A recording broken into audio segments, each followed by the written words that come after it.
Hello दोस्तों, राधे राधे। कैसे हैं आप सब? आई होप कि सब अच्छे होंगे और बहुत मज़े में होंगे। रोज़ाना की तरह आज फिर से एक नई वीडियो लेकर आए हैं जो कि पालक से बनकर के तैयार होती है। तो जो बच्चे पालक नहीं खाते हैं, एक बार मेरी वीडियो आप देख लीजिए और इसी तरह से आप पालक की रेसिपी बनाएंगे तो बच्चे हर रोज़ इस पालक की रेसिपी को बनाने की ज़िद करेंगे। तो यहाँ पर हमने 250 ग्राम पालक ले लिया है। पालक को हमने अच्छे से साफ़ कर लिया है, जो भी सड़े गले पत्ते थे उसे निकाल लिया है और इसे अच्छे से धुल लिया है। और थोड़ा सा हमने हरी धनिया का यूज किया है। तो हरी धनिया हो तो आप ज़रूर से यूज करें ताकि इसमें बढ़िया सा फ्लेवर उभर करके आए। तो हमने यहाँ पर एक बड़ा वाला मिक्सर जार लिया है। अब मिक्सर जार में पालक और धनिया को हमें रफली चॉप कर लेना है। बहुत बारीक काटने की ज़रूरत नहीं है। इसी तरह से आपको रफली चॉप करके मिक्सर जार में सारे पालक और धनिया को काट करके डाल देना है। इस तरह कर देने से यह ईजिली आसानी तरीके से बढ़िया से पीस करके तैयार हो जाता है। और खड़े पालक को आप डाल देंगे तो वो अच्छे से नहीं पीस पाता है। तो हमने यहाँ पर इसे रफली चॉप करके डाल दिया है।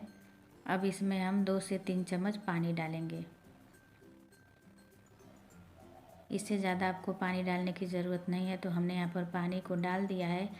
अब मिक्सर जार को चलाकर इसे बारीक पीस करके तैयार करेंगे। तो यहाँ पर देख सकते हैं ना कि हमने पालक को पीस लिया है। इसे साइड कर देंगे, तब तक दूसरी तैयारी कर लेते हैं। तो यहाँ पर हमने गैस पर एक कढ़ाई रखी है। कढ़ाई में 1 चम्मच सरसों का तेल डालेंगे। यदि हो तो सरसों का ही तेल डालें। अब तेल के अच्छे से गर्म हो जाने पर हम इसमें पचफोरन डालेंगे, जिसमें 5 तरह के मसाले होते हैं। साबुत मसाले का हमने यूज किया है, जिसमें जीरा, अजवाइन, मंगरेल, मेथी और सौंफ होता है। अब इसमें हम अदरक, लहसुन, हरी मिर्च को दरदरा कूट करके लिए हैं, 2 चम्मच डाल देंगे।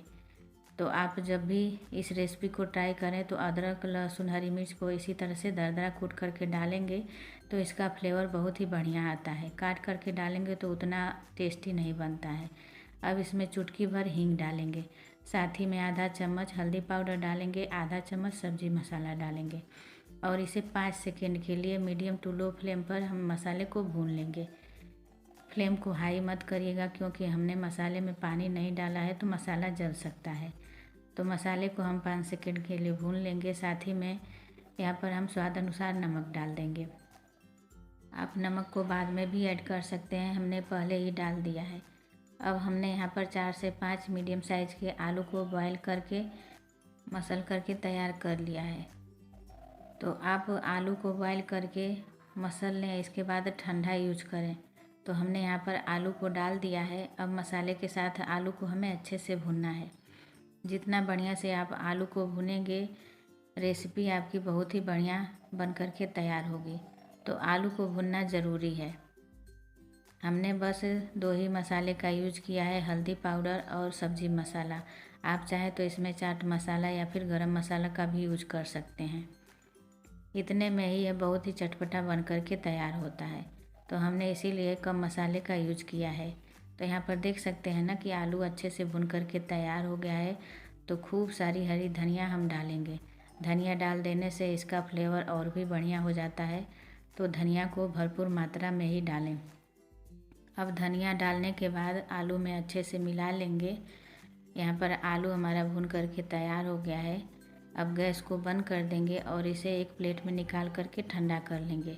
तब तक चलिए दूसरी तैयारी करते हैं। इधर हमने 2 कटोरी गेहूं का आटा छान करके ले लिया है। अब इसमें हम कुछ चीज़ें ऐड करेंगे। तो हमने यहाँ पर आधा चम्मच अजवाइन लिया है। तो अजवाइन को हमें हाथों से क्रश करके डालना है। इस तरह करने से इसका फ्लेवर बढ़िया आता है। अब इसमें हम 1 चम्मच सफ़ेद तिल डालेंगे। यदि आपके पास तिल नहीं है तो स्किप कर सकते हैं। साथ ही में 1 चम्मच कसूरी मेथी डालेंगे। तो इसे आप तवे पर गरम करके भी डाल सकते हैं या फिर ऐसे भी डालेंगे तो कोई बात नहीं है। अब स्वाद अनुसार नमक डालेंगे। तो हमने यहाँ पर आधा चम्मच नमक का यूज किया है। मोयन के लिए हमने यहाँ पर रिफाइंड ऑयल का इस्तेमाल किया है। तो हमने 2 बड़े चम्मच रिफाइंड ऑयल डाला है।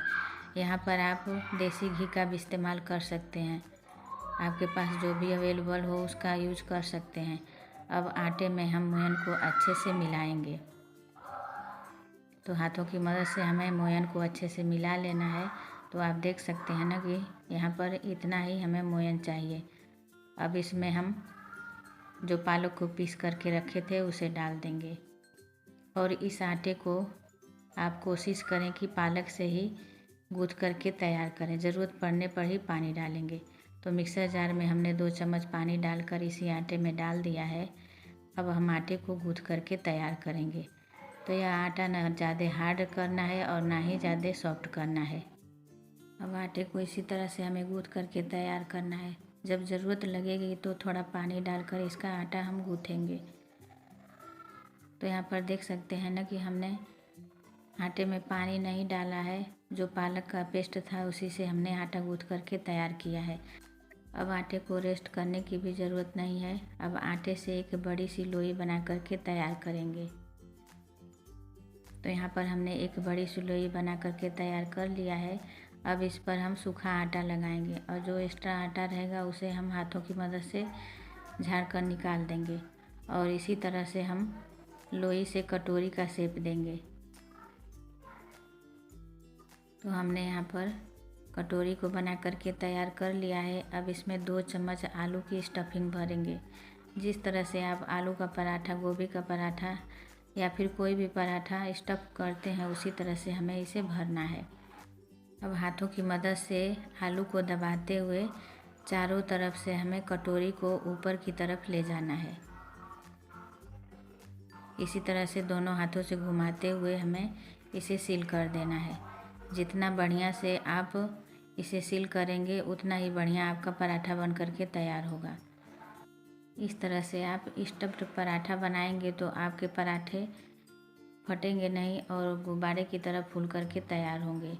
तो यहाँ पर हमने पराठे को भर लिया है। अब इस पर सूखा आटा लगाकर हल्के हाथों से बेलेंगे। तो कुछ ट्रिक को आप फॉलो करेंगे तो आप कोई भी स्टफ्ड पराठा बनाएंगे तो आपका पराठा फटेगा नहीं और बढ़िया से फूल करके तैयार होगा। वीडियो को पूरा देखेंगे तो आपको पता चलेगा कि पराठे कैसे बनाते हैं। इस ट्रिक से आप पराठे बनाएंगे तो आपके एक भी पराठे फटेंगे नहीं। तो आप देख सकते हैं ना कि हम पराठे पर किस तरह से हल्के हाथों से बेलन चला रहे हैं और स्टफिंग बाहर नहीं आई है। बहुत ही बढ़िया से यह पराठा बन करके तैयार हुआ है। यकीन मानिए फ्रेंड्स, यह पराठा इतना टेस्टी बना था कि आप एक बार मेरे तरीके से पालक का पराठा बना करके देखिए। बड़े क्या बच्चे भी इस पालक वाले पराठे के दीवाने हो जाएंगे। तो यहाँ पर हमने एक पराठा को बना करके तैयार कर लिया है। अब चलिए चलते हैं गैस की तरफ। गैस पर हमने तवा को गर्म होने के लिए रख दिया था। अब तवे पर हमने पराठे को डाल दिया है। अब पराठे को आपको हाई फ्लेम पर नहीं सेकना है और ना ही लो फ्लेम पर सेकना है। मीडियम फ्लेम पर पराठे को सेक करके तैयार करना है। तो एक तरफ से जब पराठा सिक जाए तो अब इसे हम पलट देंगे। तो हमने पराठे को पलट दिया है। अब इस पर हम सरसों का तेल लगाएंगे। आपको जो भी अच्छा लगे, सरसों का तेल या फिर रिफाइंड ऑयल या फिर देसी घी, जैसा आप चाहें वैसा पराठे पर घी या तेल लगा करके इसे सेक सकते हैं। लेकिन हम यहाँ पर सरसों के तेल का यूज़ किए हैं क्योंकि पराठा बहुत ही चटपटा और टेस्टी बन करके तैयार होता है। तो हमने यहाँ पर दूसरे साइड भी तेल को लगा दिया है। इसी तरह से उलटते पलटते हुए हम पराठे को सेकेंगे। आप देखते जाइए पराठे बिना दबाए ही किस तरह से फूल रहे हैं और इसका कलर कितना बढ़िया आया है। इस तरह से आप पालक के पराठे बच्चों के टिफ़िन में देंगे तो बच्चे टिफ़िन खाली करके आएंगे। हमने पराठे में तिल का यूज किया है तो आप देख सकते हैं ना कि तिल किस तरह से दिखाई दे रहा है। इस पराठे में तिल बहुत ही टेस्टी लगता है। बहुत ही कुरकुरा यह पराठा बन करके तैयार होता है। तो यहाँ पर देख सकते हैं कि पराठा किस तरह से फूला फूला बना हुआ है। तो इसी तरह से उलटते पलटते हुए हम पराठे को सेक लेंगे और जिस तरह से हमने पराठे को भरा है, बेला है और इसे हमने सेक करके दिखाया है, सेम उसी प्रोसेस से आप पराठे बनाएंगे तो आपके भी पराठे फटेंगे नहीं और बढ़िया से फूल करके तैयार होंगे। इसी तरह से हम बाकी के पराठे भी सेक करके तैयार करेंगे और उसी आटे से आपको दूसरी रेसिपी भी बनाना बताएंगे। तो यहाँ पर हम आटे से एक छोटी सी लोई बना करके तैयार करेंगे। सूखा आटा लगाने की भी ज़रूरत नहीं है। इसी तरह से बिना आटा लगाए हम पूरी बेन करके तैयार करेंगे। तो आप देख सकते हैं ना कि एक ही आटे से हम 2 तरह की रेसिपी बनाना बता रहे हैं। इस तरह से हम बाकी की पूरियाँ बना करके तैयार कर लेंगे और इस तरह से आप पूरियों को बना करके बच्चों के टिफ़िन में देंगे तो बच्चे मना नहीं कर पाएंगे। देखने में यह पूरी इतनी सुंदर लगती है कि बच्चे बहुत ही पसंद से खाएंगे। तो हमने यहाँ पर तेल को अच्छे से गर्म कर लिया है। अब गर्म तेल में हम पूरियों को डालेंगे। तो आपको जब भी पूरियाँ फ्राई करनी हो तो तेल को बढ़िया से गर्म कर लेना है। जब तेल गर्म हो जाए तभी आप पूरियों को फ्राई करेंगे तो पूरियाँ फूली फूली बनेंगी। तो यहाँ पर एक ट्रिक को आप फॉलो करेंगे तो आपकी सारी पूरियाँ फूली फूली बन कर के तैयार होगी। तो आप देख सकते हैं ना कि हमने एक पूरी को फ्राई कर लिया है। अब इसी तरह से एक एक करके सारी पूरियों को हम फ्राई करेंगे। पूरी डालने के बाद इसी तरह से हमें पलटे से हल्का हल्का दबा देना है तो आपकी पूरियाँ फूली फूली बनेंगी। ये पालक की पूरियाँ देखने में इतनी सुंदर लगती हैं कि बच्चे इसे खाने से मना नहीं कर पाएंगे। तो आई होप कि मेरी वीडियो आपको पसंद आई होगी। पसंद आई है तो प्लीज़ लाइक करें, चैनल पे नए हैं तो सब्सक्राइब करें और ज़्यादा से ज़्यादा शेयर करें और बगल में जो बेल आइकन है उसे दबाना बिल्कुल ना भूलें। इसी तरह से मैं हर रोज़ आसान और यूनिक वीडियो लेकर आती रहती हूँ। फिर मिलेंगे नेक्स्ट वीडियो में। Thanks for watching.